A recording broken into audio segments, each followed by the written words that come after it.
they came in diverse groups of people. There were Methodist missions were established with the Balawan, whom they brought with them from much farther west, to Bantu, which was really within the Specialist territory. So they were given a permission to stay there as if they were subjects of the king.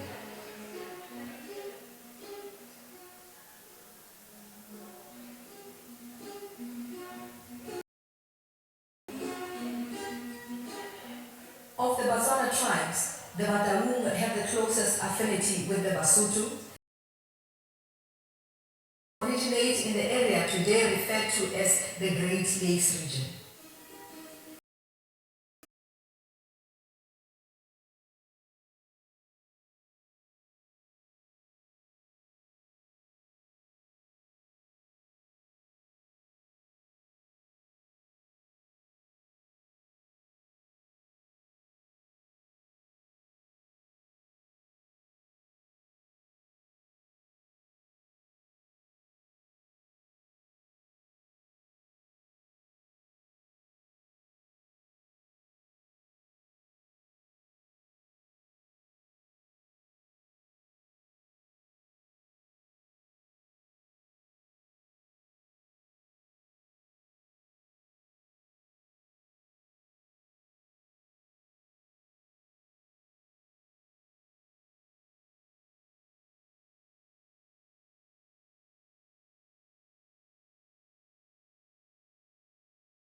Did you ever stop to know this? All the children dead for more. Did you ever stop to know this? This crying that is sweet and strong. Oh, oh, oh, oh.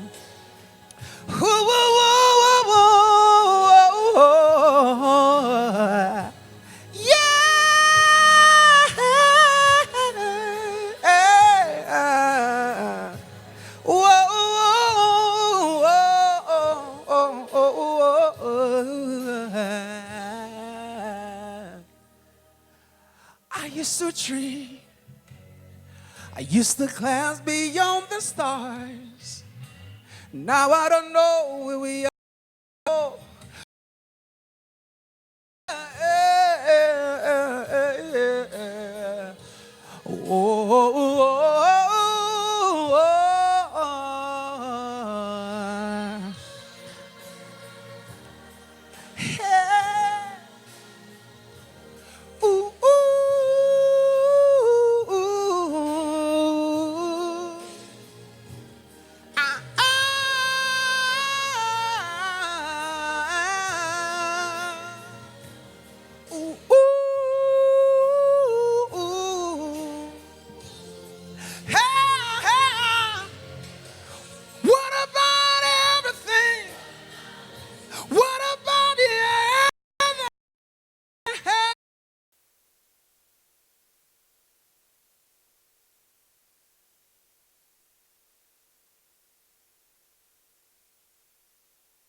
here, it must be on.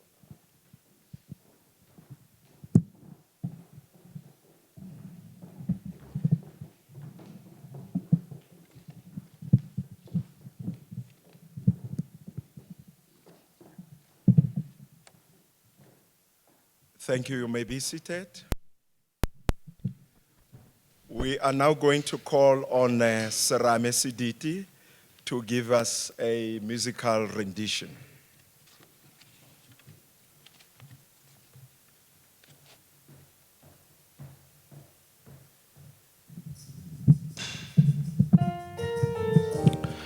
I would like to dedicate this song. I don't know if the mic I was using. The mic I was using.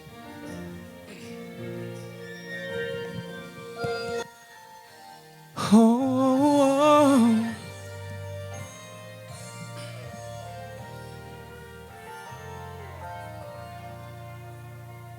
Memoradi wa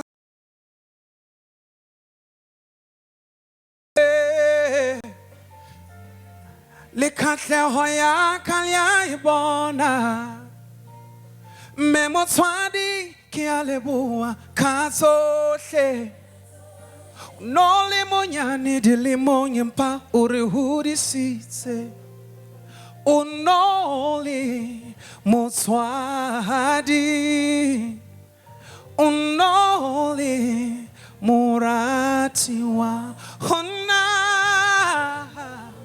o no le memotswadi o no le moratiwa ke hopola re ntse re tsheya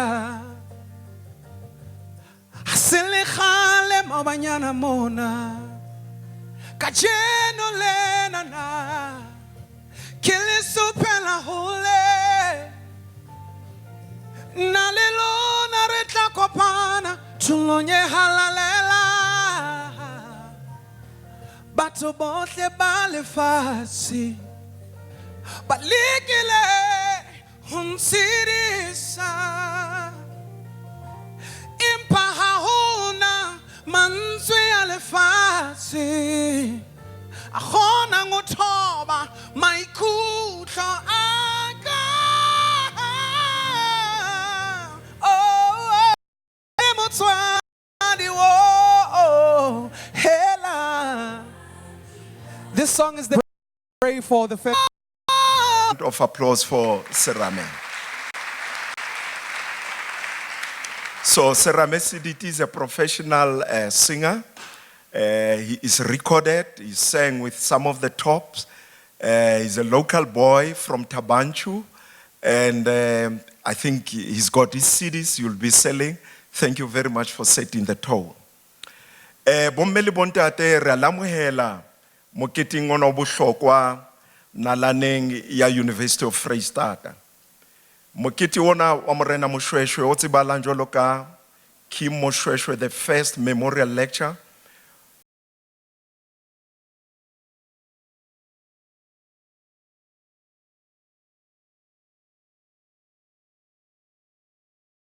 is now on its 5th year.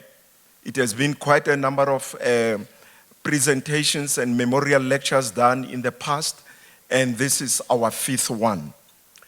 And it has been quite a very interesting journey throughout the University of Free State when this Moshoeshoe lecture was conceptualized. Amongst the other things that were part of the memorial lecture was the initiative taken by the university to put together a documentary on King Moshoeshoe I. The documentary is usually played on the History Channel and some of the channels on public televisions. Through that memorial lecture and the documentary, parts of what was produced there was also used for entrepreneurial activity, and a movie called Morena Moshoeshoe was put together, which was shown in all the major cinemas of our country. And the documentary is now sold, the private one, in most of the leading stores in the country. But to welcome us to the Vice Rector, the Francis William Built Environment of King Moshoeshoe I as the founder of the Basotho nation, it is through that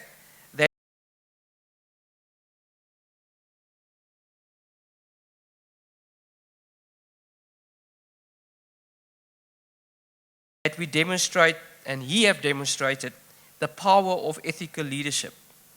And that for me is important. Sometimes, if you look at the rest of the world, they often believe that knowledge or specific knowledge are created in the north, and specific value systems are creating in the east, and all of the other developing context, whether it's theory or knowledge of developing countries, is coming from the global south. But I believe that we have historical leaders here in Africa, on the African continent, that can also demonstrate to the globe, to the world out there, that there is something that you can learn from us on the continent. And the ethical leadership of King Moshoeshoe I has demonstrated, and in fact has provided to the world a model of what leadership should be all about.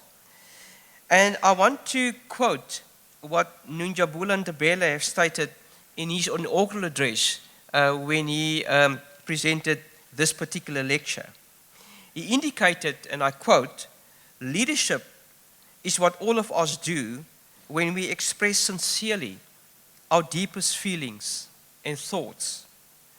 When we do our work, whatever that is, with passion and integrity. When we recall that all that mattered when you were doing your work was not the promise of some reward afterward, but the overwhelming sense of appropriateness that it had done." And I think that in itself sums the value framework of this particular individual, King Moshoeshoe I. We have a formidable speaker to present the 2019 King Moshoeshoe Memorial Lecture, and I hope that you will all enjoy the lecture with us this afternoon. Welcome again. Thank you.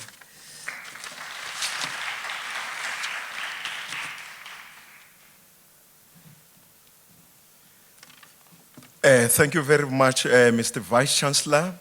Just to make it easier for the speakers who will be coming on the podium, in terms of protocol today, that was the Vice Chancellor and the Rector of the University that spoke. In our midst today again, we have the Deputy Vice Chancellor, Institutional Change, Student Affairs and Community Engagement, Professor Lenkabula, that I'll be introducing later.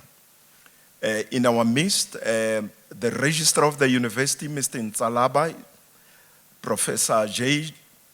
L. Jita, Mr. Purang Ngolombani, the Dean of Student Affairs, welcome, sir. Mr. J.C. van der Merwe, the Acting Director, Unit for Institutional Change and Social Justice. Also in our midst, we are blessed today to have Mr. Tembeni Ngangisa, MEC for COCTA, that I'll introduce later. Dr. Edith Phaswa will give us a keynote address today. We also having in our midst heads of different government departments, business and community leaders, municipal councillors, faith and spiritual leaders, student leadership, university employees, but above them all, we want to also recognize learners from Muyemedi High School. Can we clap hands for them? So all of you, ladies and gentlemen, you are being recognized. And without much ado, may I take this opportunity to humbly request the following speaker to come on this platform. He is known to all of us. He has been a youth activist in our midst. He is part of the young people that transformed our societies, played a leading role in the youth struggle. He is still active. We have seen him both in government and outside government, championing the interest of the poor. And we are privileged that through his involvement and maturity in the political and leadership processes, he has been elevated to being the MEC of COGTA. Therefore, it is a great joy and privilege for the University of Free State at the Moshoeshoe Memorial Lecture to welcome on stage the MEC for COGTA, the Honorable Tembeni Ngangisa, to come and say a message of support. Thank you very much.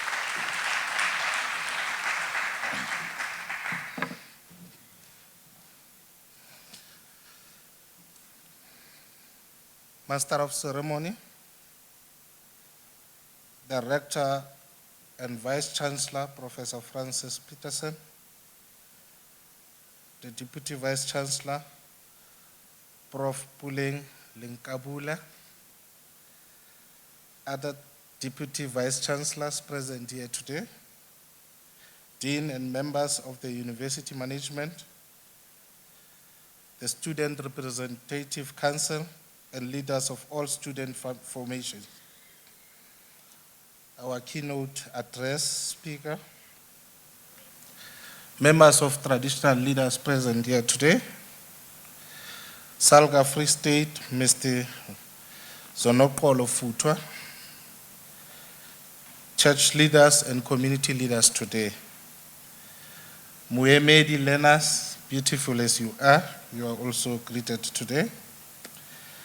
Ladies and gentlemen, allow me to recognize all and sundry, even if I did not mention you by name. Mr. Vice Chancellor, sir, it is indeed an honor and privilege for me to come and deliver a message of support on this prestigious memorial lecture at my own university, in my own province, and in my own country. I am overemphasizing my own because, Mr. Vice Chancellor, sir, I will be a regular in the university and invite your staff to be regulars in my department and in the municipalities of our province. This lecture comes at a time and at the right time when our country is facing with many challenges, which include poverty, unemployment, inequality, violence against women and children, and the abuse of many.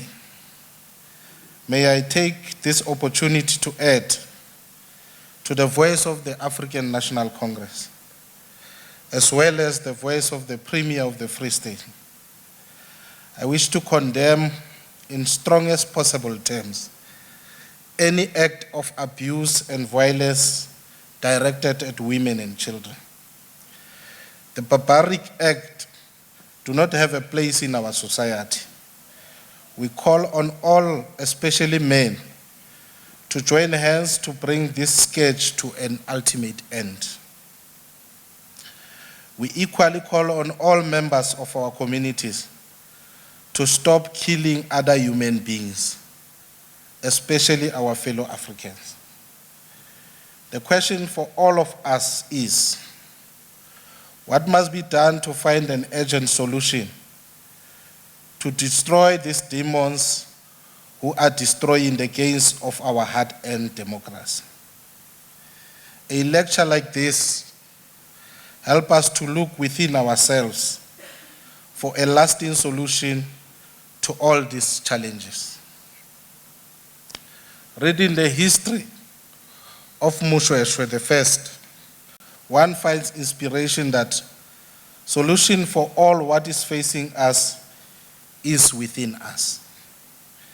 History projected Morena Moshoeshoe I as a warrior that never lost a battle, a nation builder that builds a nation from different tribes, a diplomat that used the strength of his enemies for his own advantage, a protector of his own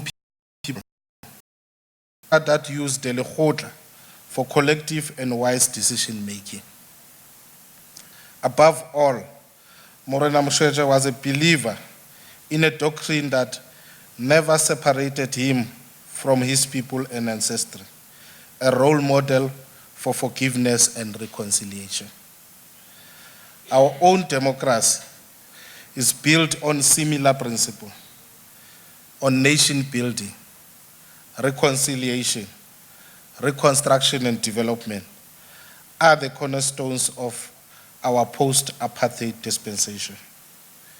In times like this, we need to go back and access the wisdom of our forefathers.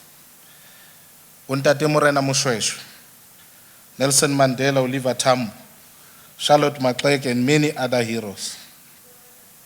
During these challenging times, many are calling for decisive leadership to prevail. From the life of Morena Moshoeshoe I, we learn that leadership is not a position, but an action. In other words, the present challenges call on all of us to act. The president alone can't resolve all our challenges. The politicians can't do it alone, but all sectors of our society need to hold hands and make a difference in their spheres of influence. The difference I want to see in my sphere of operation starts with me. As the MEC for COGTA, I've decided to be the difference I want to see. That's why I will be working with the institution and other universities to transform our municipalities.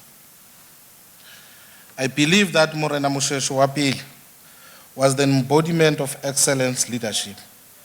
Leadership is about making others better as a result of your presence and making sure that the impact lasts in your absence. This lecture is appreciated and co. We have learned from Morena Moshoeshoe that you don't have to destroy and kill those you disagree with. The government that I serve has prioritized social cohesion as a program that will build and strengthen human and racial relations in our communities. We call on all our people to respect and appreciate our brothers and sisters from countries, especially from Africa.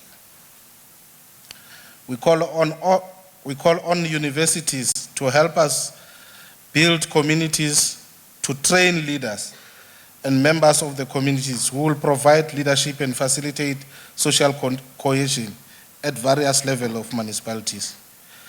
Leadership is required at all levels of our communities, and our students, through the community engagement programs, can play an important role promoting social cohesion. I've learned that Morena Moshoeshoe was a diplomat,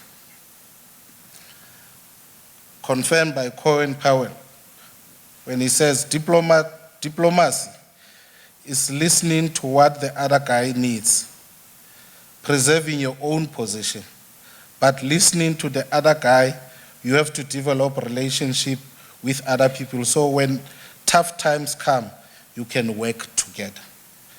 We need to realize leaders who can work together in spite and despite of their differences for the benefit of our communities. Our history divided us, but Morena Moshoeshoe I teaches us that our past differences must never be an obstacle towards building well-managed and sustainable municipalities and other public entities.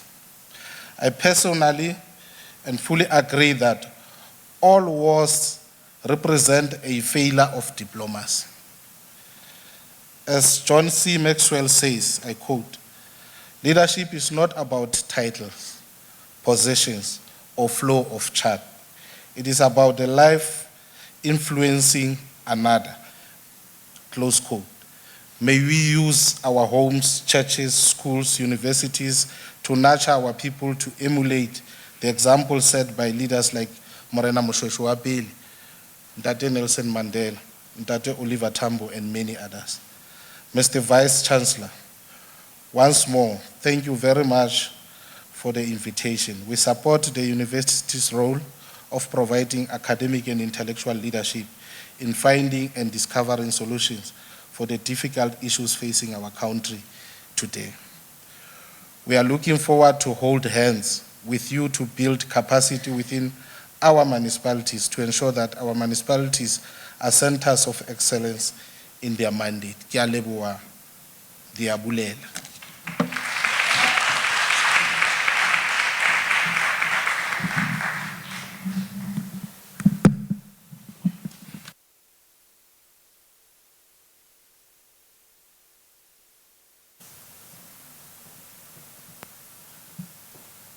It looks like I'm going to be addressing. Can I put it here for a moment? Sorry. This song is for unity.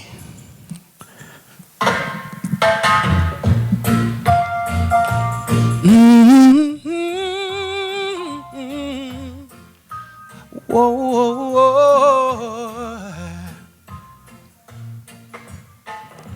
One love, one heart.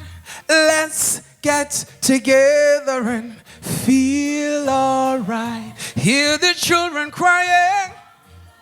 Hear the children crying. Alright. And I will feel alright.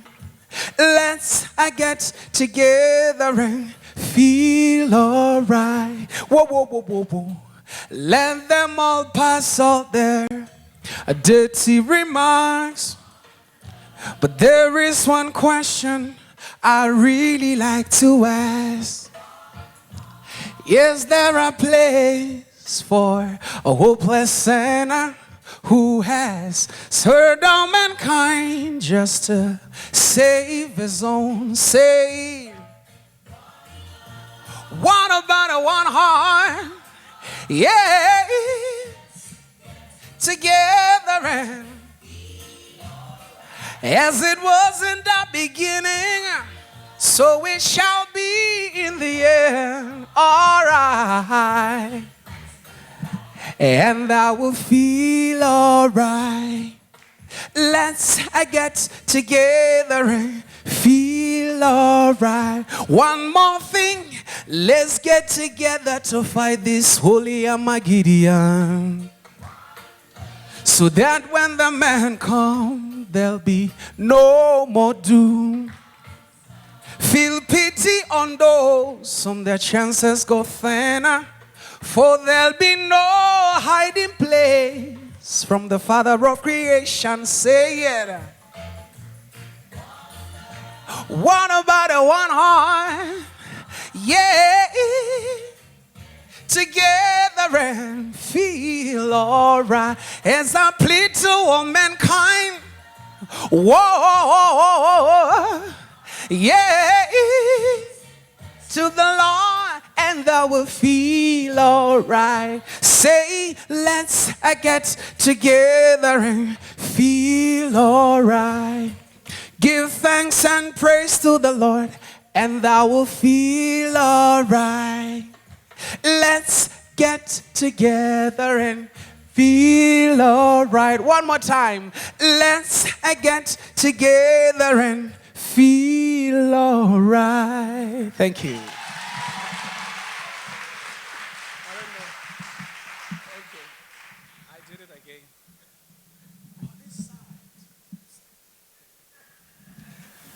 One more round of applause.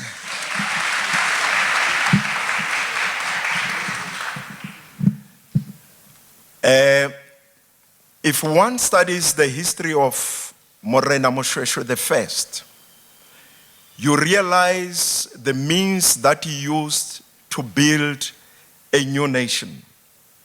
History tells us that the nation that he built, he actually went to many groupings that existed, and then he built a nation out of it. So meaning he saw differences as a resource rather than as an obstacle. But one interesting thing for me is that he did not just build a nation philosophically or theoretically, He even married more than 100 wives. So he was really committed to nation building. Ladies and gentlemen, I think that time has come where now we will be listening to the keynote address in this prestigious lecture about Morena Moshoeshoe I. And I think it is befitting that as I introduce and as we welcome the keynote speaker, re ke re utlwe medidi e tsane hanyane. Na bomme ba teng ka hare ka mo. A ke re utlwe medidi e tsane. Thank you very much. The keynote address is the acting head at the Thabo Mbeki African Leadership Institute. And she is currently the president of the South African Development Studies Association. She obtained a PhD from London, South Bank University in the UK.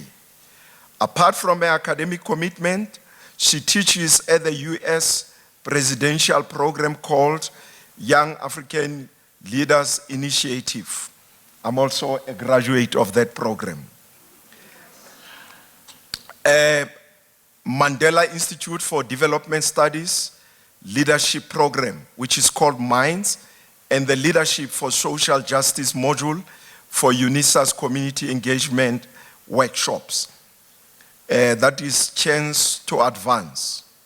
The speaker is a co-editor of the book entitled Black Academic Voices, the South African Experiences, and it was published and it's available from HSRC 2019.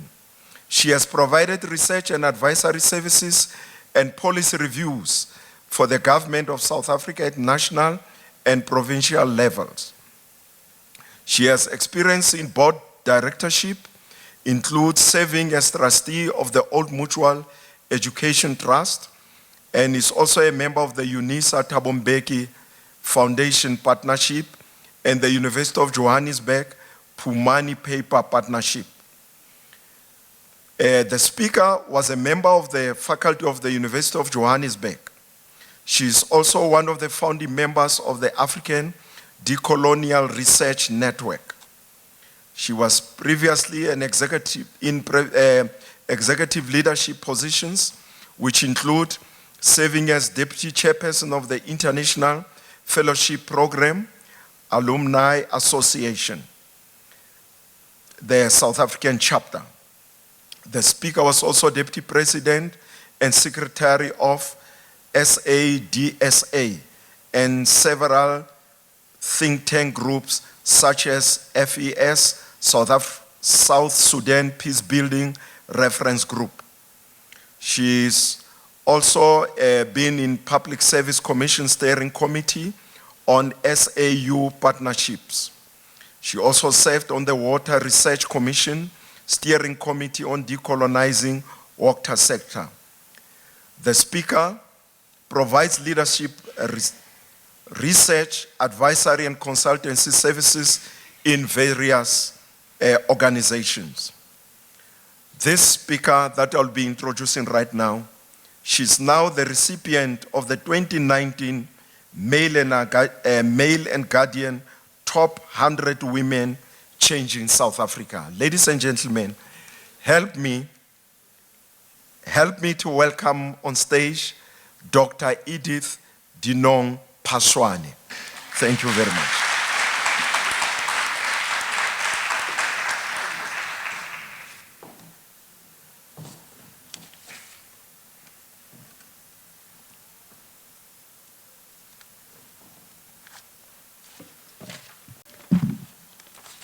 Thank you very much, Program Director, for this generous introduction. Vice Chancellor and Professor Peterson, MEC for Cocta in the province, Ntate Tembeni Nkangise, executive management of the universities, members of the University Council, I think it will be safe for me to just say all protocols observed. I think the program director has already done that for all of us here. Dumelang. La tseba ke thabile ke mathomo ke tsena ka gare ga University of Free State. Vice Chancellor, what I'm saying is my first time at the university. So, I don't know why I have never been to this university before, but I'm really grateful to be here, and I want to take a tour after this lecture and look at the university. And I can see this is a historic building. It's old from what I see.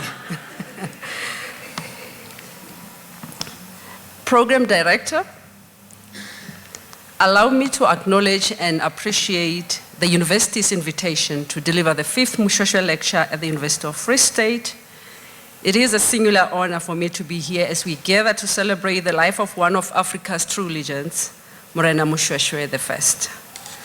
Over the years, the lecture has become a platform of reflection about leadership in the country and on the continent. And as we aspire for the renewal of the continent, it is always useful to go back into our history and dig the archives to understand where we come from, where we are, and where we are heading to. Understanding African history from our own locus of enunciation is important for posterity. I think the most debilitating aspect about Africa is the erasure of memory and the denial of history, especially history as told by our own people. And this is the reason why I would like to commend the university for institutionalizing this lecture. This is a very great move. And I hope every year our students here at the University of the Free State are taking a leaf out of these lectures as they build a better Africa. I'm also delighted to see young people from high school, I guess. And I think you are having an opportunity that many of us never had to walk the university corridors at this age. I have been tasked to reflect on Moshoeshoe, leadership and Africa's futures. And I think a lot has been written about Morena Moshoeshoe. We even have documentaries now. And I first encountered Morena Moshoeshoe in my primary school. That is between 1978 and 1984. It's a history. There was half a paragraph, just half a paragraph in our history book. Probably it was covering about many of our Sikukune, Shaka, but you have to open the book like this, only 2 pages. You will see all of them covered. Tiny little things inside. And it depicted what looked like a man sitting on the back of a horse wearing a blanket, a rod, and a Basotho hat. And that image always plays in my mind when we speak about Moshoeshoe. And that, at that stage of my life, up until I went to university, that is all I knew, that little paragraph about King Moshoeshoe. An African proverb says, until the lion learns how to write every story will glorify the hunter. As we all know, Africa was riddled with slavery, colonialism, imperialism, apartheid, neocolonialism.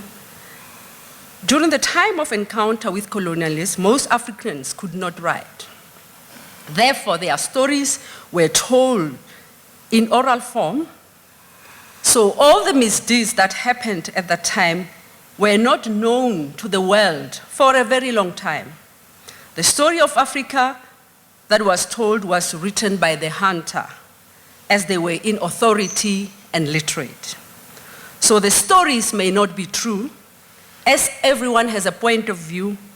However, that remained the only story for a very long time.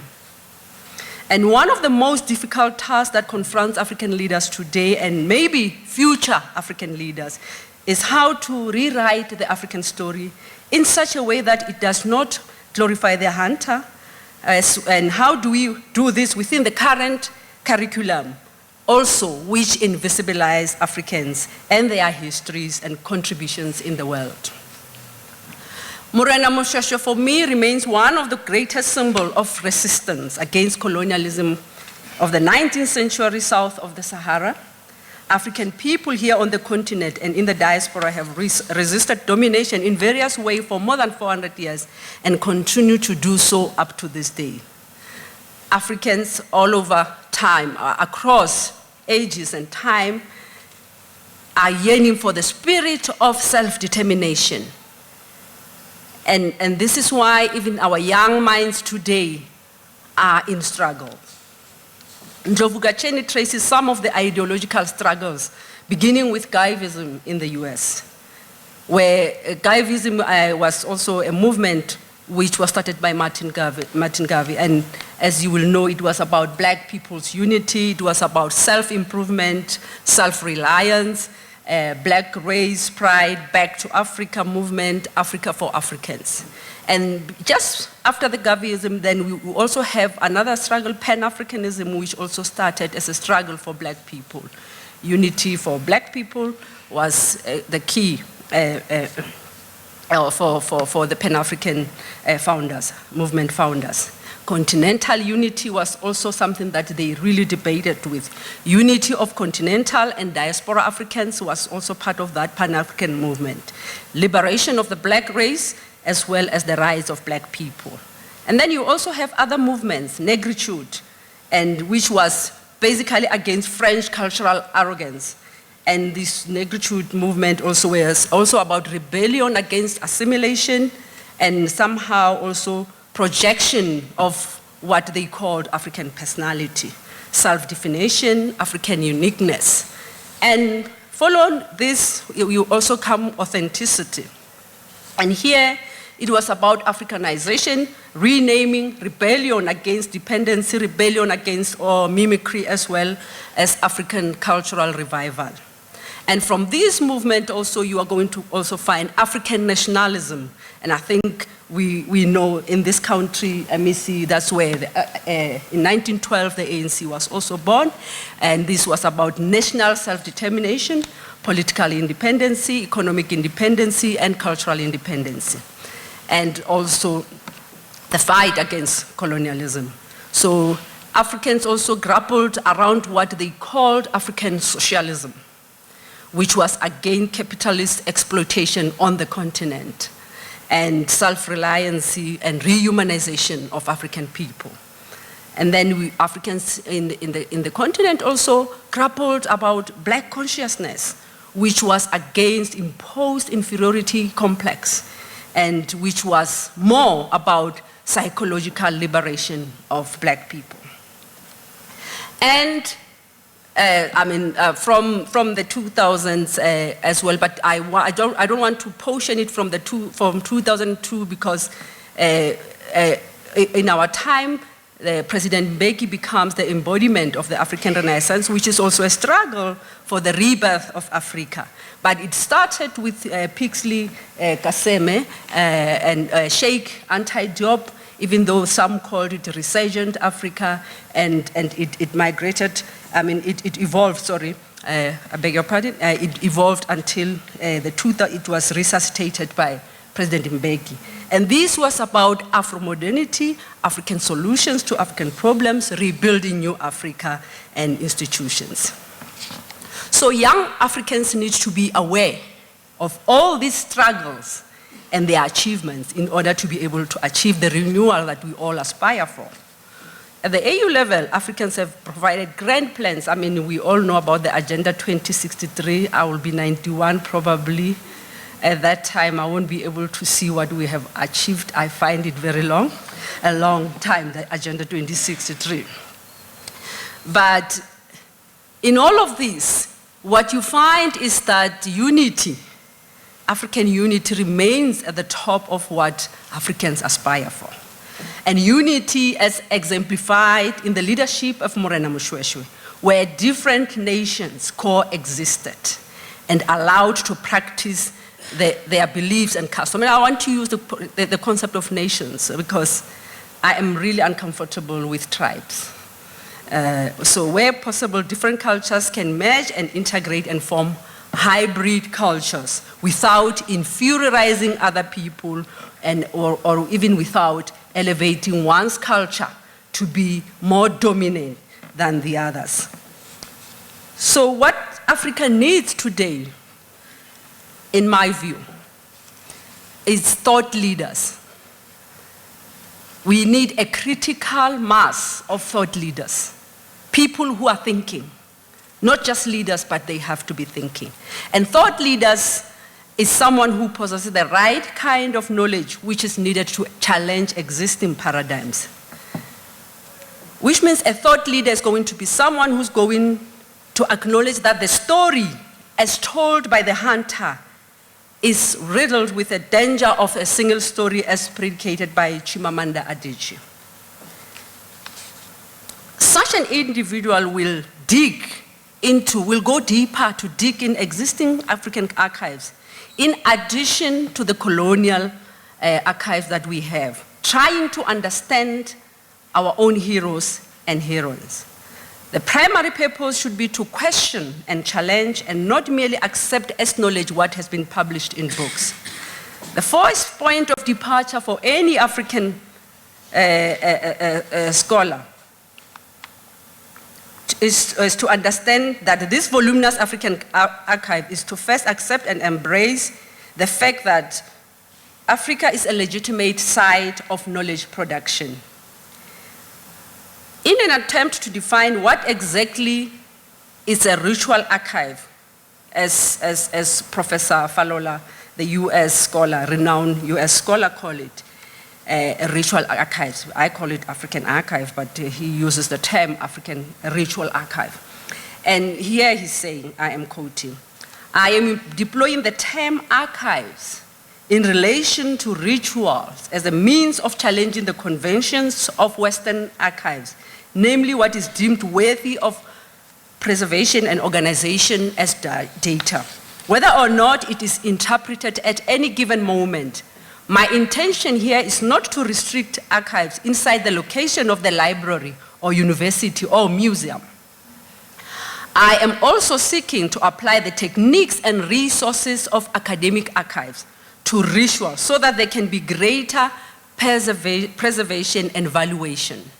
Furthermore, I add the metaphorical and mystical sense of archive, as well as one that does not exclusively require residence in the academy. I am insisting that we must never lose sight of that dimension of archive that is never collected, but retains power and agency in invisible ways. I offer a provocative exploration of the category of archive itself, coupled, of course, with the revolutionary insistence on expanding our understanding of it through an elevation of the significance of ritual as a name for a large component of cultural meaning. How do we contend with the destruction of archives via various forms of violence? Can we even clarify with certainty what can and cannot be reclaimed? Close quote. Here, Falola is grappling with the idea of African archives. There is a lot that we can learn from even songs, the songs that we sing as Africans. There's a lot that you can get about our history from the songs, from Isthakazelo. Yes. So here, the writer wants to push boundaries and challenge Africans to recognize the wealth of knowledge around them. Morena Moshoeshoe was once sent to Mhlomi because his father recognized the kind of institution that Mhlomi was. And therefore, I mean, maybe in recent years we can say it's a university. We have this university where we come and then we come to learn, if we are learning anything. So you also have someone like Mhlomi who embodies the knowledge of the tribe. One single person who in Sesotho saka sipua ke bolela Sepedi. Mara ka Sesotho ho thwe ho na le motjholoko? Yeah. Okay. I don't know how, is it a philosopher in English? Do they call it? Moshoeshoe could be a philosopher. Prof, I will rely on you. Yeah, something like a philosopher, the local one, the organic philosopher. So Mutlomi was this kind of a philosopher for Moshoeshoe. He came out of Mutlomi's compound a different man because of the teachings that he got from Mutlomi. And this is why Falola here is trying to take us to ritual archives. There were a lot of rituals that also were performed when Moshoeshoe was at Mutlomi's place. And therefore, hence I am arguing that we need to recognize which archives are we speaking about, the ones in the library only or in the museum or where. And he goes further to say the African intellectual needs to remember that he does not write in vacuum also, but in a world saturated with others' statements, usually negative about its members and their continent. Even when this intelligentsia seeks the means to intrude itself into the modern world, because really, as African scholars, we are intruding into the world that has been created by others for themselves. So we enter those spaces as intruders into the modern world. Modernity has been defined for it and presented to it in a very fragmented manner. Falola, page 17. This is one of the difficult tasks that confronts the African intellectual today. Mulifikete Asante also emphasizes that Africans must deliberately seek the right kind of knowledge in order to challenge existing paradigms. He warns those who regard themselves as African scholars or Africanists about the Eurocentric trap that they find themselves in. He describes them as individuals who are doing what he calls European study of Africa. And unless as Africans we learn, we begin to learn, to unlearn in order to relearn.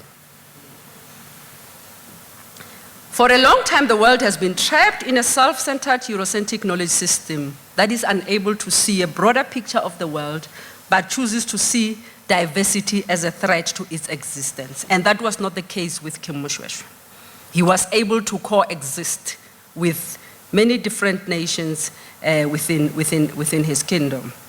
For Asante, Eurocentrism is a tiny portion of the human view, as there are many other views.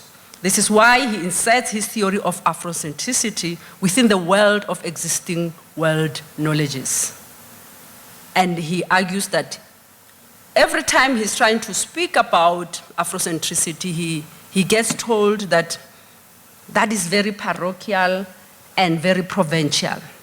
And his argument is that so is Eurocentrism, the knowledge that we participate in. It comes from, it was founded from 5 countries in Western Europe, a very tiny part of the world, and therefore cannot be called world knowledge as it claims. Because what he argues is that, and I think there's a scholar called Ramon Grossvogel, is a decolonial scholar, and he actually puts this very nicely by saying the foundation of the social sciences is essentially racist and sexist. It was founded on that kind of background. And for him, he says only men from 5 countries, there's Britain, is Italy, is Germany, is France, is the US. If you want to be a seasoned sociologist, you are not going to make it if you don't know the father of the discipline. You have to regurgitate and understand Weber, Marx. You have to understand Parsons. You want to be a seasoned economist, you have to clearly understand Smith.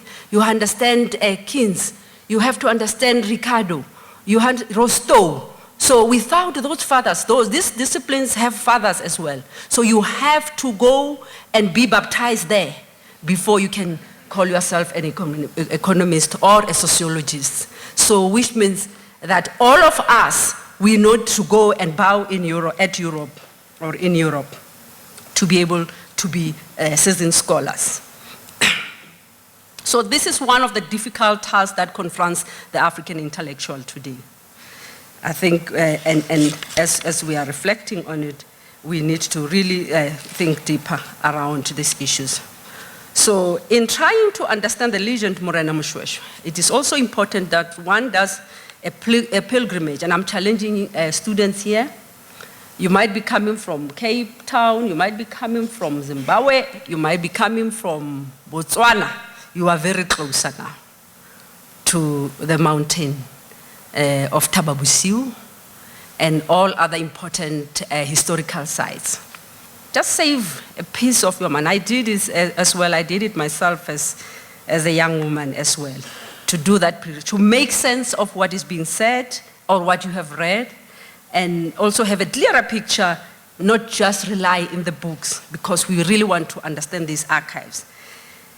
And I think when you visit these fascinating historical sites in Lesotho as well, as you drive around to the outskirts village, you see, and you begin to make sense of the pastoral and agrarian society of Basotho, and understand, it makes sense to what you have been reading. So I challenge you, as students of the University of Free State, to at least take a bus. I think when you are here by bus, it won't be taxing so much on you.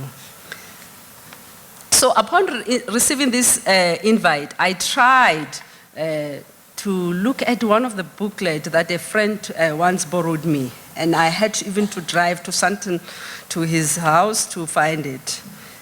And this is a book that he found many years ago at Moria in Lesotho. And it was a book that caught my attention in his library because it was written in Sesotho. By the way, Basotho were one group that was highly literate, had 100% literacy, I think, before many of us can learn how to read and write. So that's I hope we are still 100 there at Lesotho now. The book is titled, I think many of you will know about it, Morena Moshoeshoe, Moramu Kashani by Mutsamai Luatle. The one that I have is a 1952 publication, but I've seen UNISA Library has it, and it has 1942 publications, 1944. And it's a very small, thin book, but worth reading. But it has actually been difficult for me to read that book. It's hard to read in Sesotho. And I just realized what a colonial subject I am when I reread that book again. And how I could not, I have to read sentences. I don't know if the professors or MEC here can read in Sesotho. A whole book. It's tough. And I think language is at the core of what we also Africans need to do. So in this biography, let's leave the language, but I like it, and I like how the story is narrated, and I think it's also teaching me, giving me vocabulary of the South Sotho. So in this biography, the author credits one of the elders of Marabeng, Elder Mohitli Kwabani, who was brought up in Thabo under Khutla ya Moshoeshoe, and some of the elders in Lesotho that he came across as he was doing his research. He also acknowledges citations from the works of Ellenberger, McGregor, and Godfrey Leyden as well. And the writer also warns the reader that this is not really a full account of the biography of Morena Moshoeshoe. So he does not really claim, and he neither also claim authenticity, but he acknowledges that some of the discrepancies that might have come with his writing, he acknowledges them. So Liwatle provides this brief, very brief biography of Moshoeshoe, that he did not descend from the royal house, and Moshoeshoe's lineage is of mixed descent. In that book, there is a powerful woman who plays a very significant role in this hybridity of cultures. This woman is hardly spoken about in most of the narratives I've been reading about Moshoeshoe, because she did something that was culturally unacceptable at the time and ended up producing this magnanimous figure 3 generations later. And I want us to note her and how perhaps what she did at the time played out in the leadership of Moshoeshoe later. And the reason why we don't know about this woman quite a lot is it points to the problem of his story. Erasure of women's role and contributions on the continent. This is something that Africa's future will have to deal with, erasing a memory. As we all know that there was this young widow, the husband died, and then he refused to be remarried to the younger brother of her husband. It was cultural at the time. If your husband dies, your younger brother comes in. But she did something revolutionary at the time and opted to yoke with a partner of her choice. She chose to yoke with Ndebele at the time. And together this union brought a boy named Pete, who is to be the grandfather of Moshoeshoe. And this genealogy for me is fascinating as an African woman, specifically the defiance that this woman demonstrated at the time. And for me, it also pointed to how later in life, Moshoeshoe built also the Basotho nation by this amalgamation of different tribes as well. Because he himself was the embodiment of that. And it was maybe easy for him to do that.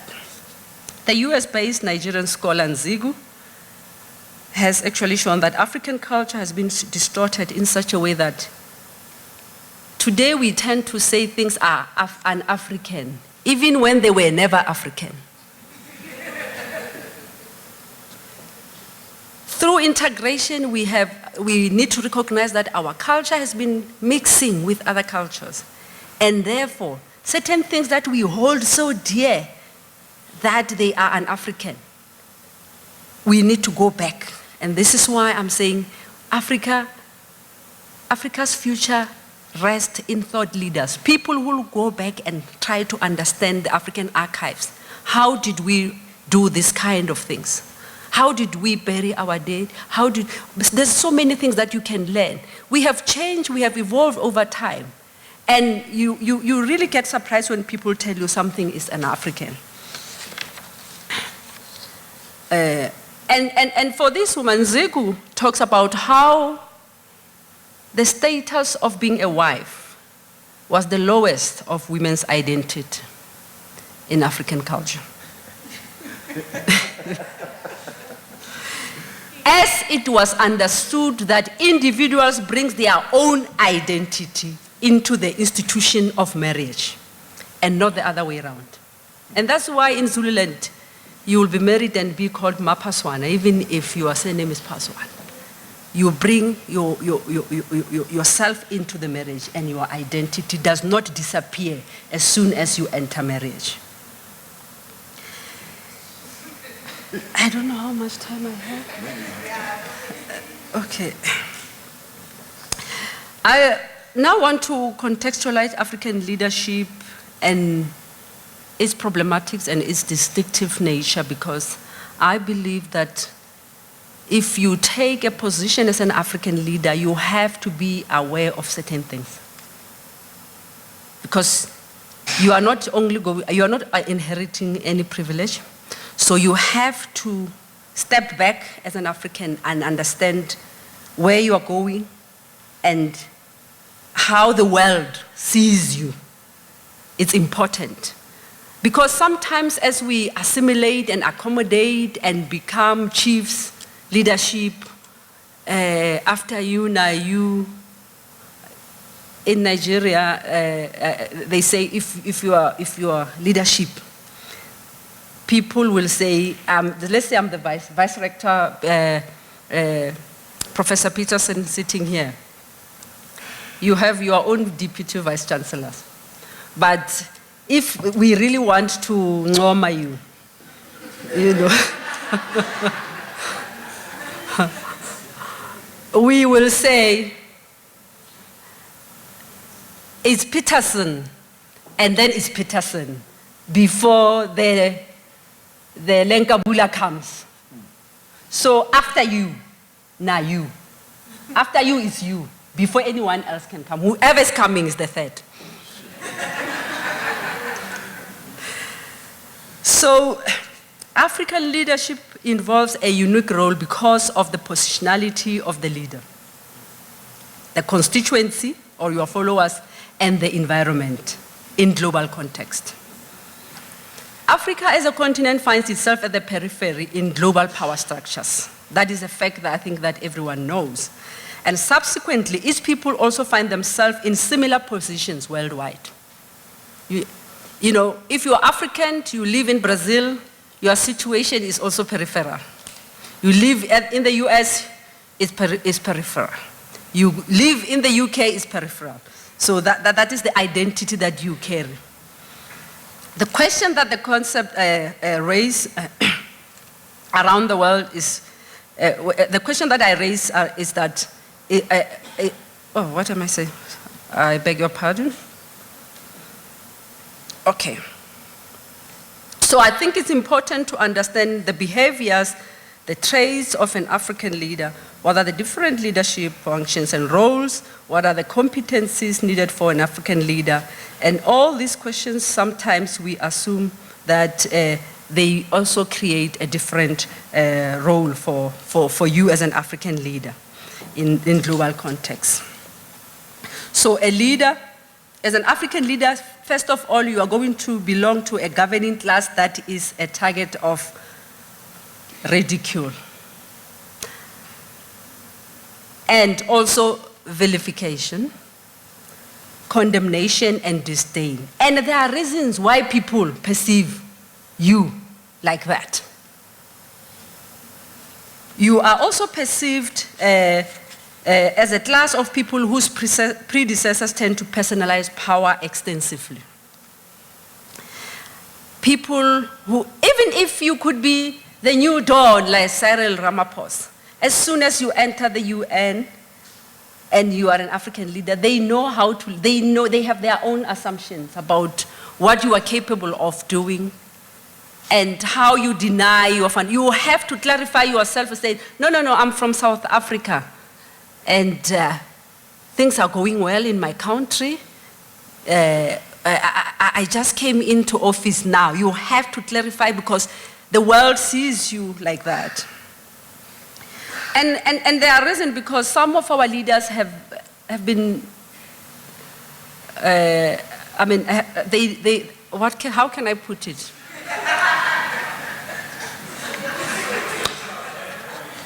They are unlikely to leave office voluntarily. And I hope MEC, when it's time to leave,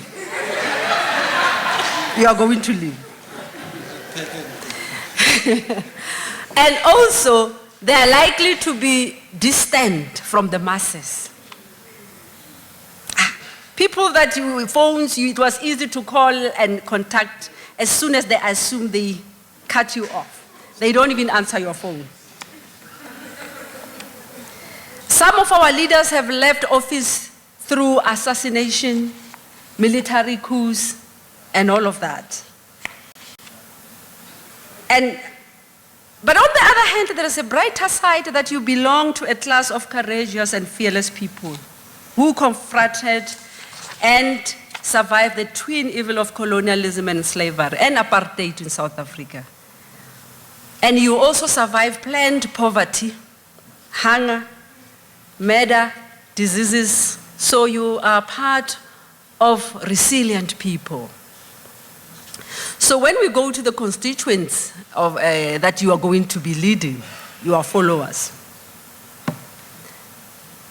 you need to be very, very sober in your mind as you take this leadership position, because your constituency are likely to be people who have been denied humanity over a long period of time. And if you don't have the right kind of thinking and heart, you are going to mess up. You are going to literally preside over what Fanon calls the wretched of the earth, downtrodden masses with massive socio-economic and political crisis. And you are also going to lead the majority of a population who could be even illiterate sometime and not even understanding institutions. You know, I was there somewhere the other day and my aunt was asking me, what is this chapter 9? Hey, this chapter, every time we read chapter 9, this chapter, are they not finishing to read it? So if you assume office and you don't understand and engage with this kind of realities as an African leader, you're going to mess up our people. And you operate within an environment that lacks sufficient institutions somewhere. Maybe we are better here for the preparation of leadership or support according to Global Outlook. I'm teaching in these two programs, YALI and the Minds Leadership Program, and Timali. They are all global, continental programs in their makeup. And you realize how we are not doing enough on the continent in terms of training and developing youth leadership. The program can only sponsor few and is highly competitive. Even the Mandela's leadership program, the Minds one, is highly competitive. And you realize that we are busy training people to have, the Mandela one, you have to be studying outside your own country, but on the continent. And if you are South African, you cannot register at UFS, you cannot register at UP. You have to go to Rwanda or choose any country that you can go to. Botswana, you can go to Namibia, you can go to Nigeria to study, but you have to learn the culture outside your own country. But you can also go overseas.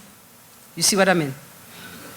The YALI one, for those who don't know as well, it's training young African leaders on this continent, but it's sponsored elsewhere by USAID.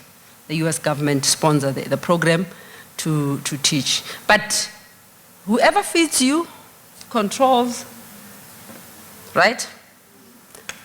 So, and therefore, the program is a beautiful program because they really tried to move away by actually making Africans teach.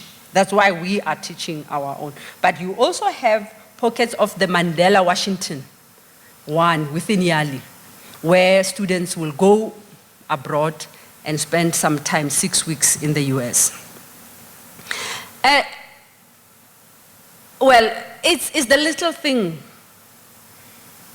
that one can do at a particular point in time.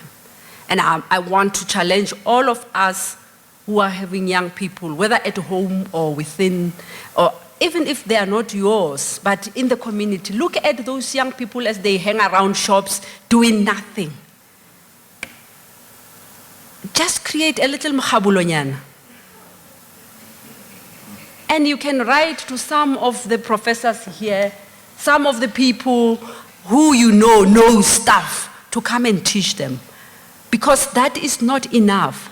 And apart from these few programs, I don't know of any other on the continent that really trains leadership at that scale. And therefore, we can start small in our communities.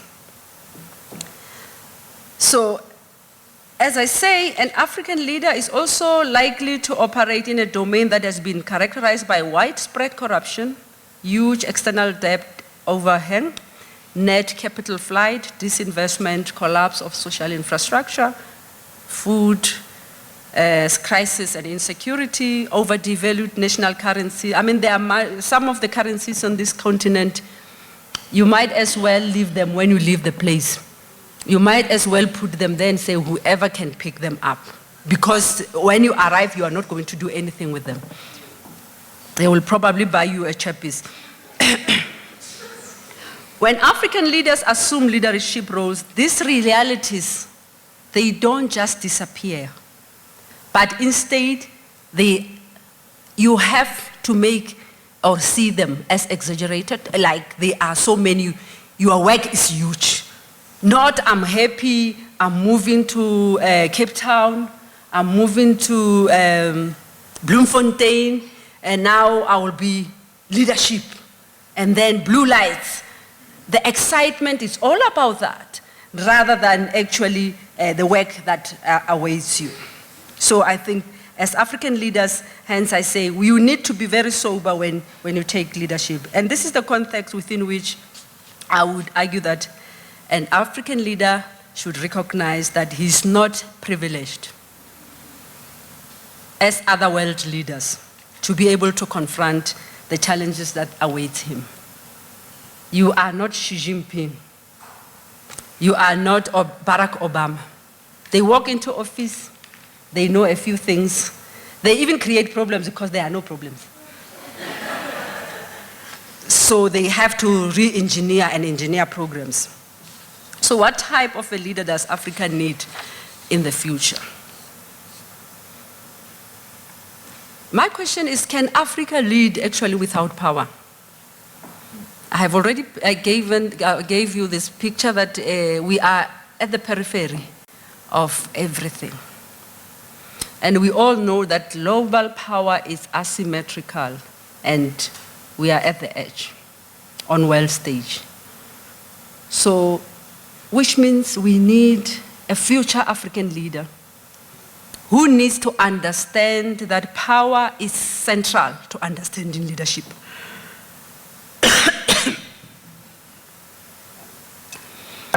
For me, a person has power if she's able or he is able to influence decisions that bear on strategic and tactical actions of a group or a community. Power, in its sense, it's a complex notion, multi-layered and multi-dimensional in nature, and it can facilitate or even dominate the ability of individuals and groups to achieve their goals. So the progressive future African leader that we are looking for, we need someone who's concerned with understanding how to deal with and use power responsibly. Because we have had people who had power, but they were not able to use it responsibly. And we had lots and lots of casualties. People died just because a particular person was in power. So this should include those who practice indirect leadership where knowledge is an important source of power. Academics who are doing this indirect leadership, journalists, and so on and so forth. These are the people who are not really standing out there as the face of power, but we also have certain power that we need to influence society. So Africa is desperate for this critical mass of thought leaders. And I think somehow a thought leader has to be unconventional in the sense that it forces you to challenge what many people think is right. You might be the only person who's right. So at a very young age, Morena Moshoeshoe has demonstrated exemplary thought leadership, which made him an advisor to Morena Wanako Ewu at an early age of 19. Thank you very much.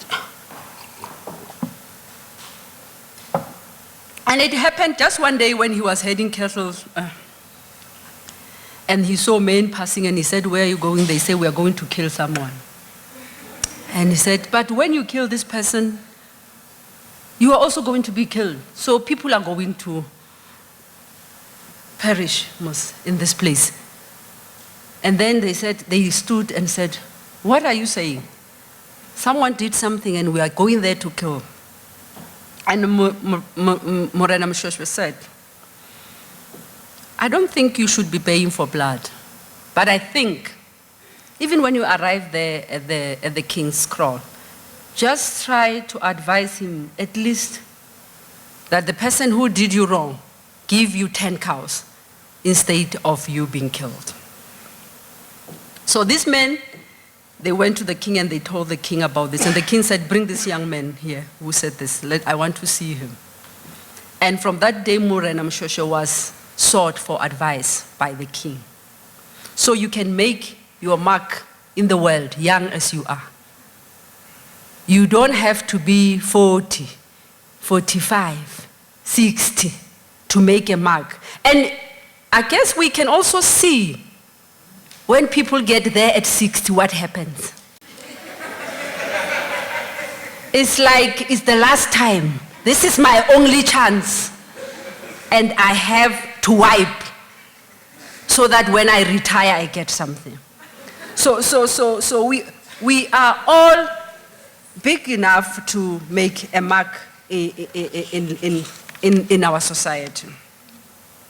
A thought leader also privileges what is in the best interest of Africans. Majority of our post-colonial African leaders we have today happen to be unduly authoritarian, despotic, and disconnected from the people, as I said earlier.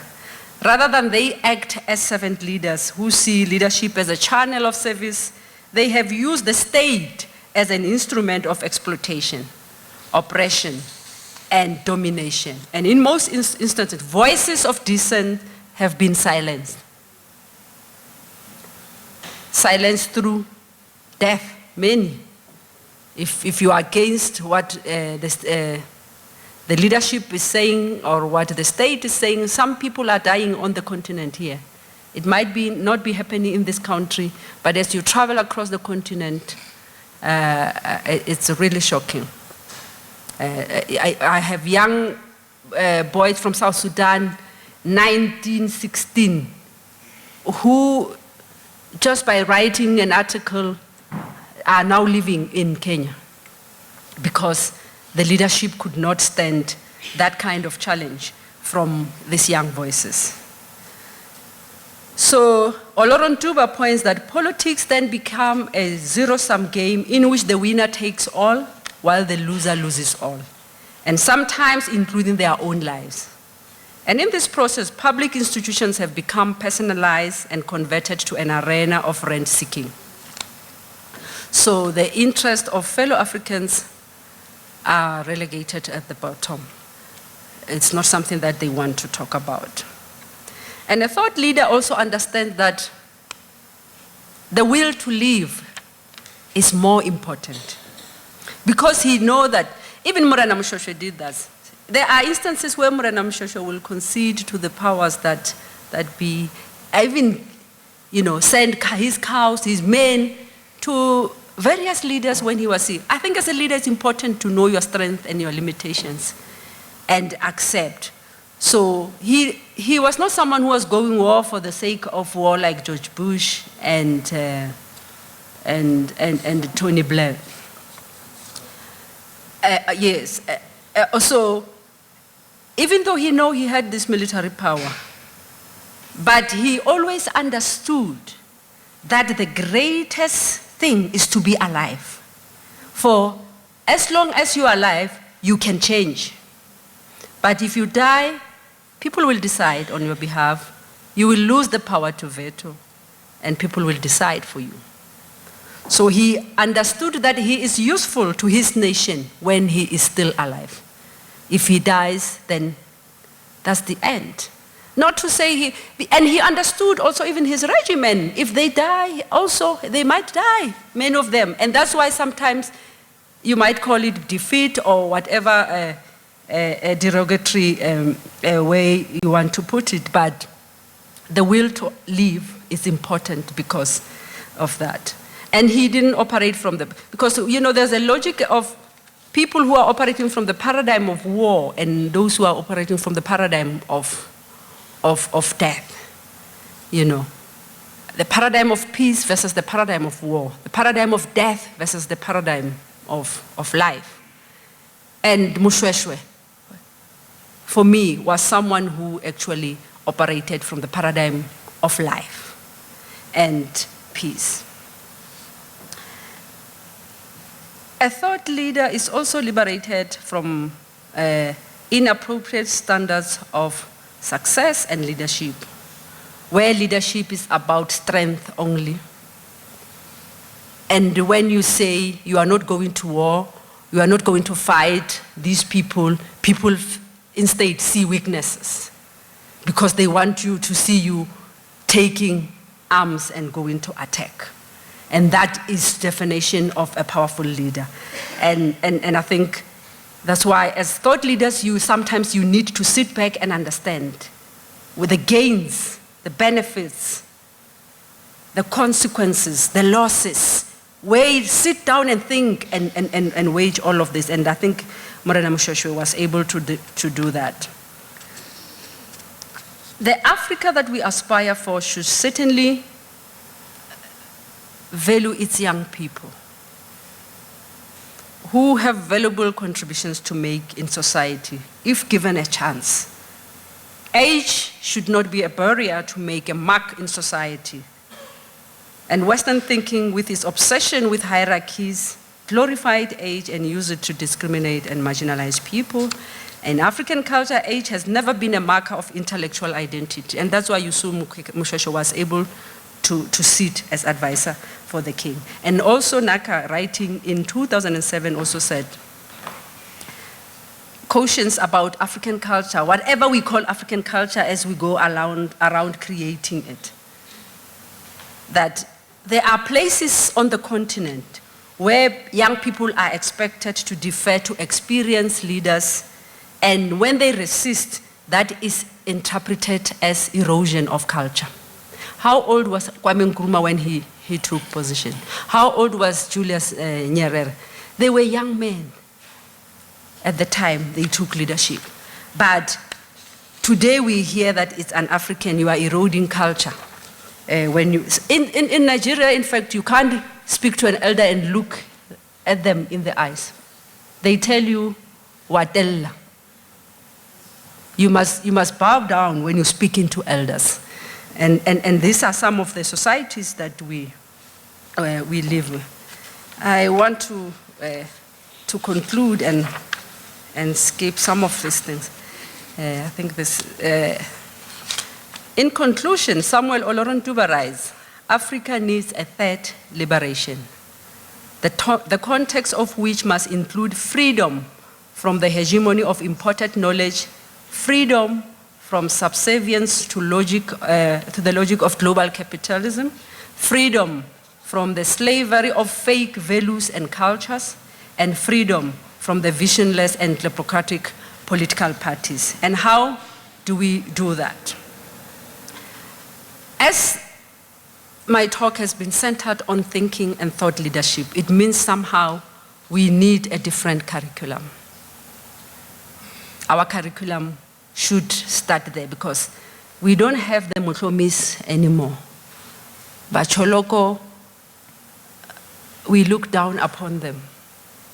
If I can tell you I sent my child to Mcholoko somewhere kwa Matamong, you will be very angry with me. That in this day and age, how do I do such a thing? So, because we sent our young people in this, we are Afro-moderns. We send our young people into this university. It means it is about time that some of the knowledges of African comes into these spaces as well for our young people to be able to understand the challenges that we face and be able to deal with them. And this is why I always ask my students, you know, before Panado, paracetamol come here, we didn't have headaches. You know, I worry, I mean, I need an older person, someone. If you know, please, after this, just let me know that people did not suffer headaches before paracetamol was here. That now we are stuck with Disprin and paracetamol. We can't heal headaches. So headache is a new thing. So this approach, Africanization of the curriculum, is central to our work and labor, and therefore we need to go back and dig the archive. And this approach allows locals to redefine their own existence in the world of knowledge. The understanding of Africa from a vantage point of living on the continent and exporting it to the world is vital.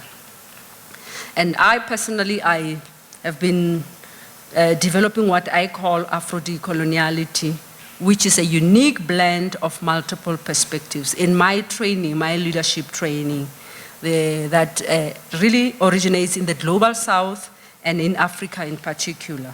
So these Afro-decoloniality seeks to blend decolonial epistemic paradigms, Africology, Africanity, Afrocentricity. So when leadership training is approached from this perspective, it becomes liberatory and affirming for those of us who have been epistemically excluded.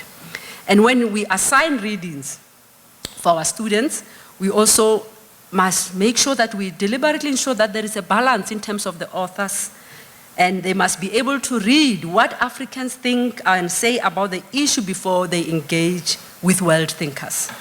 I was, as president of SADSA, South African Development Studies Association, I was invited in Norway to a conference, a big, huge development studies conference. It's called EADI, European Association of Development Institutes. And it was interesting that European scholars can write about climate change in South Africa. Of course, everybody can study anywhere in the world. That is acceptable. But you have Peterson, you have the Lenkabulas, you have the Smith of this country who have written quite a lot on climate change, but Europeans are not citing them, and yet they are studying South Africa. So I find these citations also very problematic, and I raised them with them that we are not moving, we are not marching together, because you are writing, what is it that makes you not acknowledge the people who are living in South Africa with this climate, who have been publishing? I mean, some of our Afrikaner English, they have been writing even a long time ago, but you don't even go there to dig and be able to say, this is climate change as presented in South Africa. You begin a new thing, you quote people from Brazil because this is not befitting, it's African literature. And I think this is where, so our locus of enunciation is very important, and nobody's going to do it for, they have already started leaving us in citations. So unless we write from our own locus of enunciation, then the change that we want to see won't happen. And we must expose our students to what Toyin Falola has termed the ritual archives, where we don't see conventional texts as only sources of knowledge. Artifacts, art as well, can be an important source of knowledge. Our program offerings must be underpinned by these unconventional ideological or philosophical orientations that are historically nuanced, culturally sensitive, influentially and contextually grounded, yet globally relevant. And we must collaborate and partner globally and on the continent with specific attention on diaspora to contribute to the existing African archive. The question that I often get asked, are we discussing Western knowledge as we see or as we know it? No, we are aware of what a degrading and a dehumanizing text looks like. People like Hegel, some of the text they've written it was very dehumanizing and denigrating. So we know those type of texts. So we will live them as we prescribe for our children, our students. So when we are critically conscious, we will be able to approach all texts of the world with a critical eye regardless of where they were produced, and we should no longer be silent and accept defeat as African scholars. I thank you.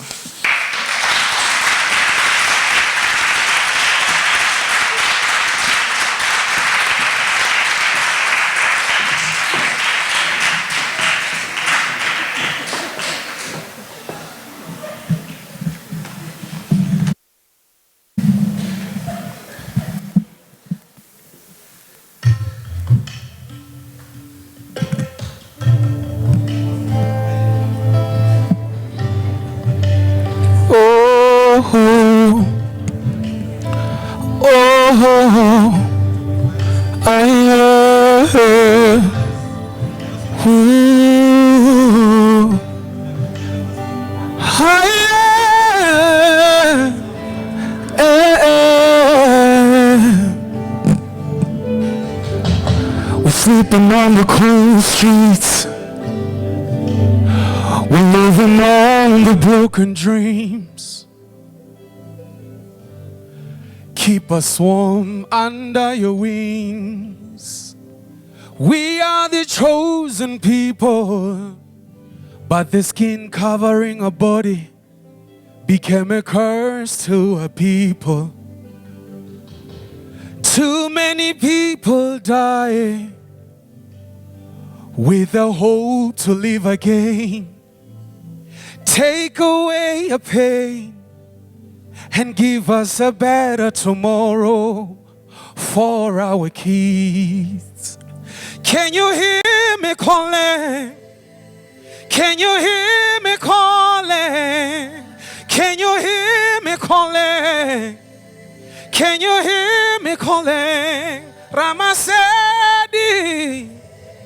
Agungu Trentate Kire Chaba Sahau Sipila Mataka Beti Metswale Ife Tuhile Dira Bana Bahau Barobala Basaja Les fanting la bonna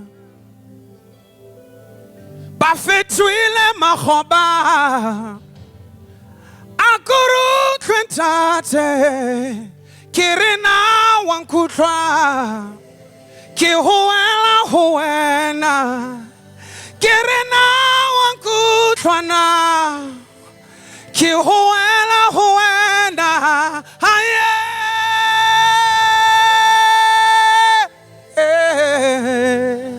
Oh, Goduya, Haye, Kire, Goduya Malafifi la Busiu, Akoriu Trentate, Hoabata, Metswale Alifati, Irifetueti. Akorituse hubarata Kamore ratankate Batswarelentate Hubane habatibi Seubasieta Kirena wankutana Kihuela huena Jehova wankutana Kihuela huena Basadi babulawa Milata ya bulawa Rizwara le Jehova Hariti bisi urisieta Lifati lirishema hampi Kabaka ladi nukwanetena Zedezi lifati la rona Oh Jehova Akori utrele boshoku Rihuela huena Ritla huena Ritobile Jehova riri Awankutwa kihua Kihuela huena Awankutwa utlwana ke huena haye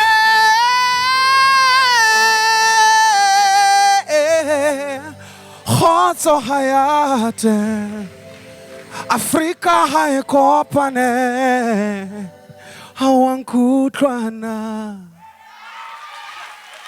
Thank you.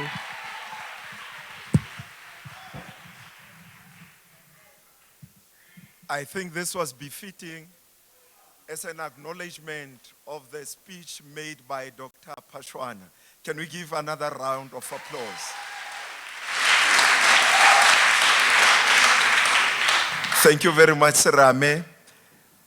But thank you again to Dr. Phaswa for going deep on issues and challenges that are facing Africa and leaders.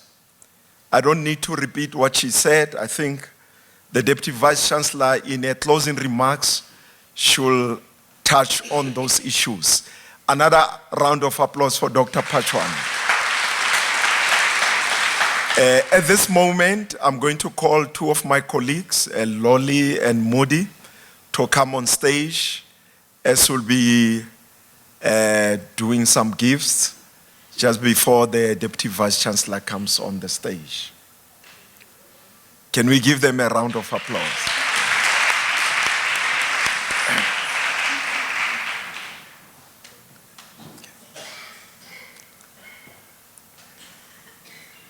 May I ask the Vice Chancellor to come forward, the Deputy Vice Chancellor, and ask the MEC, and then also ask Dr. Phaswa also to come forward.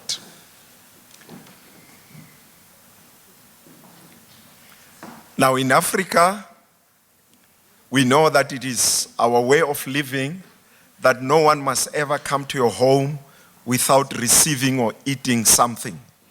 So may we do that, and for the MEC will make sure that whatever he eats, he will declare.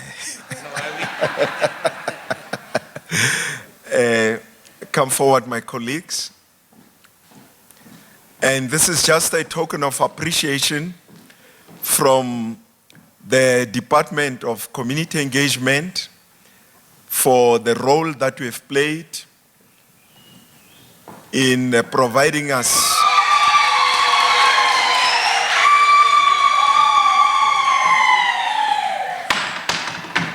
Now, the essence of using blankets for the University of Free State to say nothing is in conflict. We can still use our academic gowns.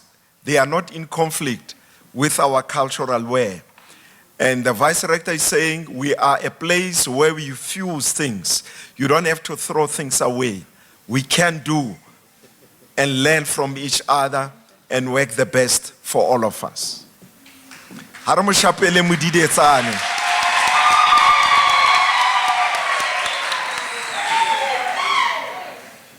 Relebile haholo Dr. Phaswa.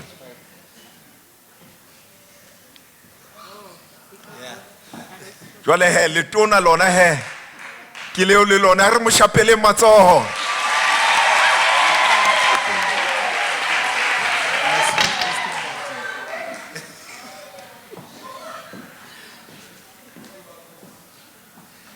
Molamu o re jwetsa hore borena ke ba hao letona re laole ntate a di masepala tsa rona di tsamaye hantle re le university re teng ho tshehetsa.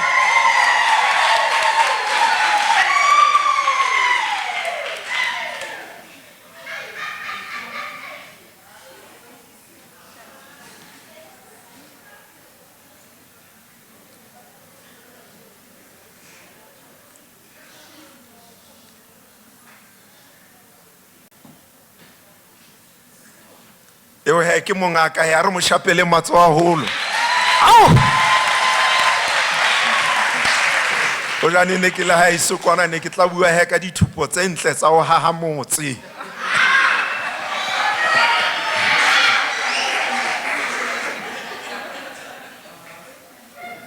the Vice Chancellor and Rector. Harmo Shapele Matso.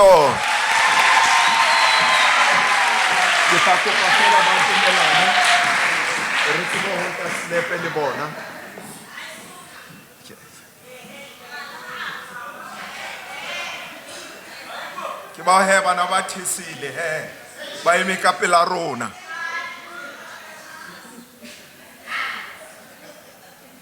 Are you okay? Thank you very much, appreciate it. Ntate Serame o kae? O ka re shapa ka Mandela pele or o ka re shapa ka Mandela e lo re khona. Okay. Thank you.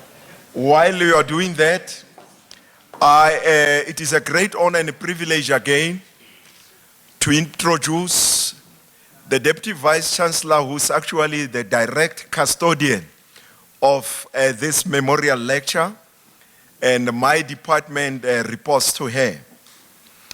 Just by way of introduction, she is the Deputy Vice Chancellor, Institutional Change, Student Affairs and Community Engagement at the University of Free State. She's the former Dean of Students at the University of the Witwatersrand, where she was a member of the Vice Chancellor's Office and the Senior Executive Team.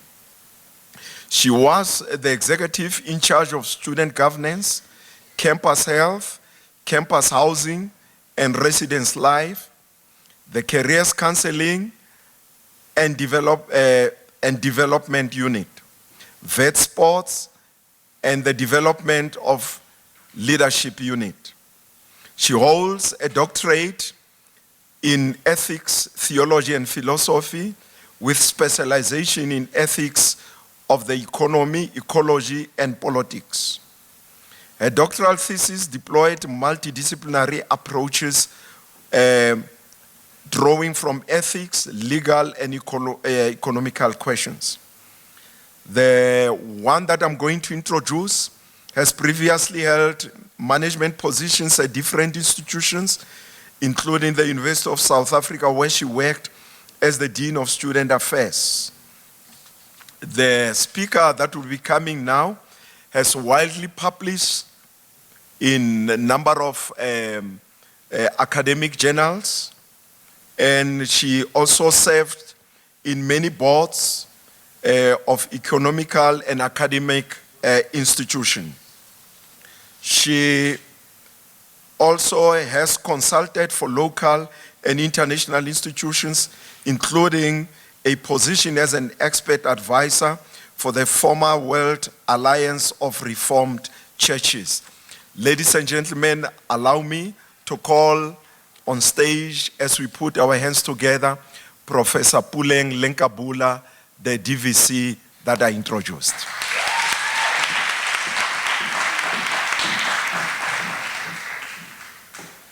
Good afternoon. Good afternoon. Oh, thank you very much, Program Director. I'm really appreciative of the opportunity. I never thought those of us who do vote of thanks have to share our resumes. So I was a little bit, you can see, I was a little bit pensive as Bishop Ramatlele was reading. So I apologize if you saw my movement. I thought I was just going to... Professor Francis Peterson, we're really delighted that the University of the Free State has centered African intellectual thought, leadership, and what Dr. Phaswa has reminded us is quite an important imperative for universities in South Africa, but also in the continent. The idea of taking seriously the knowledge systems that derive from Africa, the leadership models, diplomacies, and ways of resilient leadership that we draw on from lives such as that of Lepotho, whom the French, Basotho, and societies around the Southern African communities or nations called Moshoeshoe. When I was a young girl studying in primary school, we were told that Moshoeshoe was, and this is quite nice. This is the new word that you should go home with, so that at least you can say you learned a new word from the university. So apparently this idea of shwe, it's a sound that you take from an action. And in English language or in literature, is called an onomatopoeic word. So you have to know that one, because I always, even to Canadians who spoke English as their first language, if I wanted to destabilize them, I'd say, no, that's an onomatopoeic word. And the first speakers of the language did not know what that meant. But I knew it because of Lepotko Murena wa Basotho, known as Moshoeshoe, because of the sounds that were made whenever he passed through another nation that was troublesome. I think, Professor Peterson, the calls by students, by staff, but also by movements within the continent, but also within South Africa, around the production of knowledge systems, including the decoloniality or decolonizations of university education, are quite important to what Dr. Phaswa raised as the idea of ensuring that we drink from our own wells, we understand our own context and its urgent issues, but we can also critically be aware and knowledgeable of the global knowledge systems, so that as we learn from the other, that we don't forget our own lessons. And we thank you for ensuring that Moshoeshoe Lecture is one of those processes for us to reflect and redeem knowledge systems from our own wells and our own ponds and mountains. I'm really appreciative of what you said about your recommitment and commitment to ensuring that this lecture becomes an important lecture in the engagement of the publics in the University of the Free State. So thank you very much, Professor Peterson. Can we give Prof a round of applause? I'm not just requesting that round of applause as part of my performance evaluation. It's really exciting to have a leader that has a vision, that is willing to engage, that allows for multiple platforms, for varied voices within a university to find expression, because that's the nature of the university. We must think, rethink, contest, recontest, and as Dr. Phaswa said, even go deeper and reread what is not written. And that's what Professor Peterson has allowed us.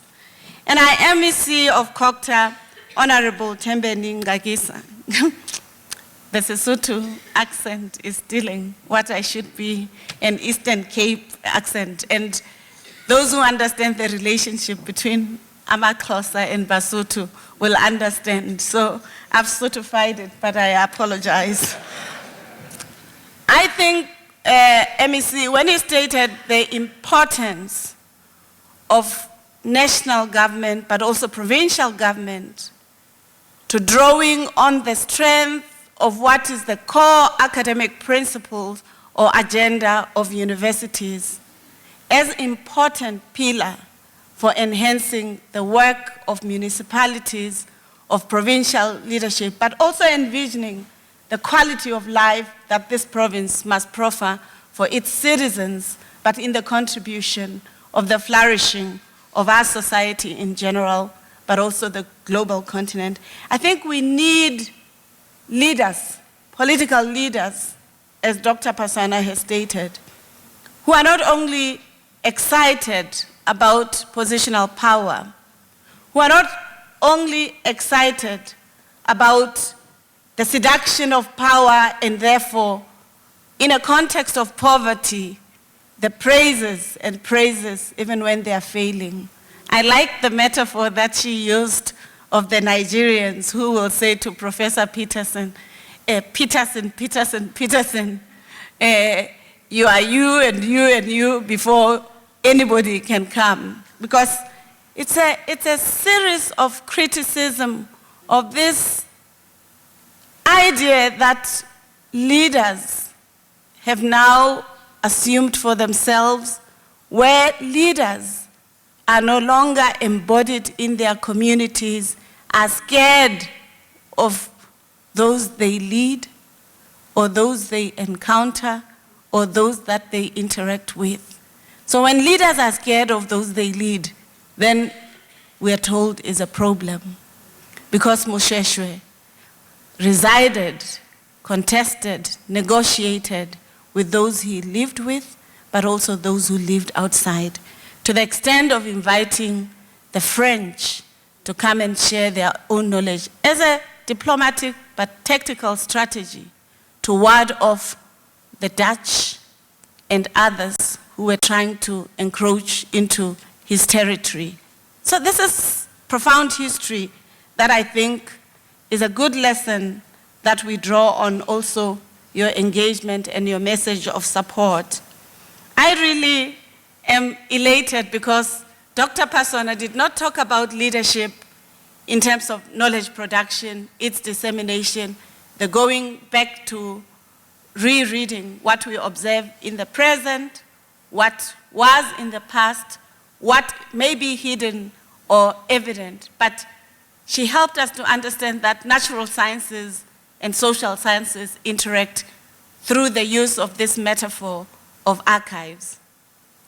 And she made a joke about Panadol and headaches and asked us, how do we learn from our own knowledge bases around healing and wholeness and life in ways that we nurture leadership in our societies? So it's up to you as young people, as youth and young adults, to start thinking around how are we going to locate ourselves, identify our leadership opportunities, ensure that our societies flourish and live together peacefully and in harmony as long as we are given life. Because she emphasized that as long as we are alive, we are invited to participate constructively in the world that we live in.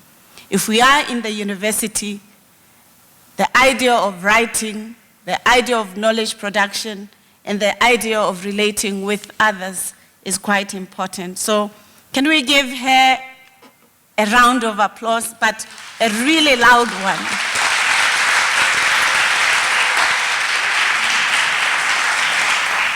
And not yet finally, but almost finally. I just have 2 minutes now. I'll try to make it 1 minute so that we go and partake, you know, there's something prepared for us. One of the exciting aspects of the academy or universities is that we're not only invited to think things, especially from African philosophical understanding of knowledge. Knowledge is not just in our heads. It's in our hearts, it's in our movement, it's in our actions, and it's in our commitments and willingness to learn, to relearn, to unlearn, and to rethink issues.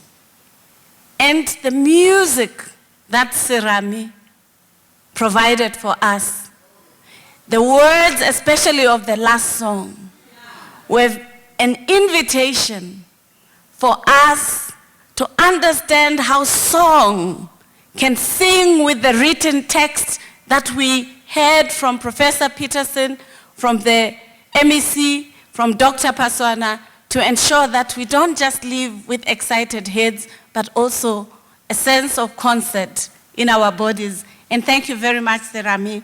We definitely wish you success as you try to expand your talent to make meaning and to reach many hearts. I'm not going to think this is the last thank you. No. I'm thankful to you as members of the audience, to one of the members of our council, Mr. Futwa, to you especially who are in primary school, because, sorry, in high school. I apologize. remember I'm older, so sometimes the difference between high school and primary school is very, yeah. So I apologize, but for you who are in high school, Dr. Phaswa says the fact that your teachers, your head teachers, and the university has invited you to this space before you even have to apply to come here must be an invitation for you to work hard to ensure that definitely you're going to come to this university. If it's not the University of the Free State, thank you. Thank you. If it's not the University of the Free State, there are 25 other universities in this country. If not the 26, there are other universities in this continent. And if it's not those in the continent, there are opportunities to learn in the global arena. Education, education, education, we are told, is a resource that no one can take from you. You may win a tender, have 100 million, but they can steal the 100 million from you if you cannot count, analyze, understand, because of nominal education. So when we talk about education, thank you. So when we talk about education, we are not saying it should be fashionable, because something that's fashionable gets out of fashion. So if last year you were wearing a slack suit, that's what we used to call it, now you call it bootleg. And now you're wearing skinny what. We used to call it stovepipe, I'm trying to tell you that these are not new things. These things get out of style. They get out of style. They don't hold. They're not resilient. They're not like Moshoeshoe, who even in spite of colonialism was able to rally communities from multiple ethnic groups and create a composite whole. The lesson from this lecture and from the person whose lives we are celebrating is that we should be resilient, resourceful, and we should be ambassadors of our own societies. We do that if we value education. And as I was told, it's not just education in the classroom, it's also outside the classroom. Finally, there are those who made and organized behind the scenes that we don't often acknowledge when we see an event such as this successful. I'd like to thank colleagues from all the departments, including our own Department of Community Engagement, for arranging, ensuring that everything has gone on well. Our own office, Zita, and others who are here, thank you very much. Diplomacy, marketing, and others, I really want to thank you all, because no event is successful without the collaboration of different departments. And finally, to you colleagues who are sitting, who are engaging deeply with the knowledge that was shared with us, we thank you for the time, and our session is adjourned. Thank you very much. Kia leboha. Let's have my hand. And in line with the commemoration that we had, that Professor Peterson and the management of the University of the Free State have organized, let us do everything in our power to ensure that in the university, in our society, we overcome gender-based violence. I'm not certain what has to happen now, but Bishop Ramahlele may advise. Thank you very much.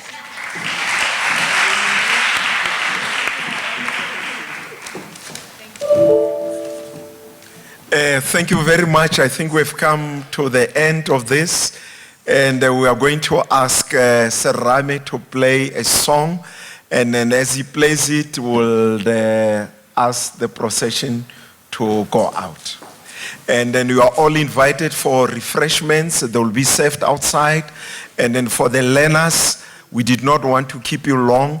You have packages that are well prepared for yourselves, and then the learners will you'll exit from the left. Yes. If you go out this way, you'll be safe there, and all others, you can just stay put there as we hand over to Serame.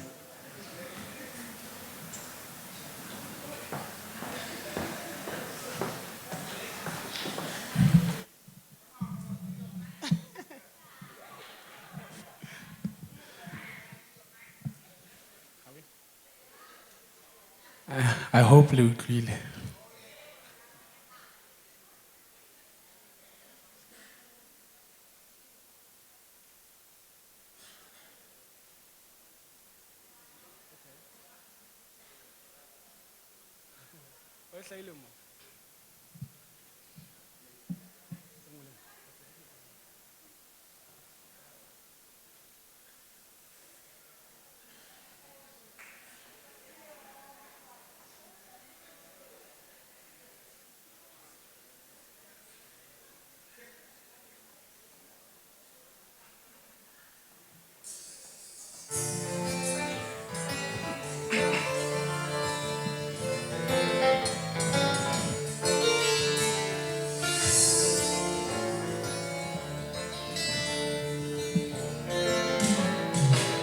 Ahela wanana wa Basotho ana no tsebana hore ka wena kyashwa kyaikepela a lerato laka ekare ke kwetsa ke tsamaile le mafatshe ke ba bone banana bohle banana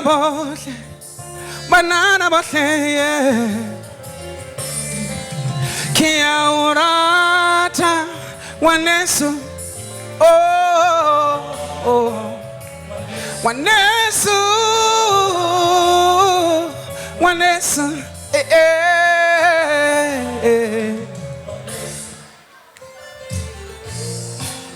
Uololo, ielele.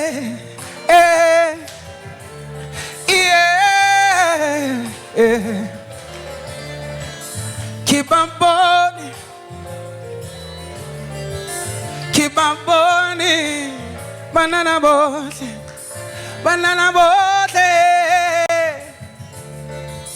kia orata, wanesu, kia orata, wanesu, kia orata, wanesu, kia orata, wanesu, kia orata, wanesu, oh,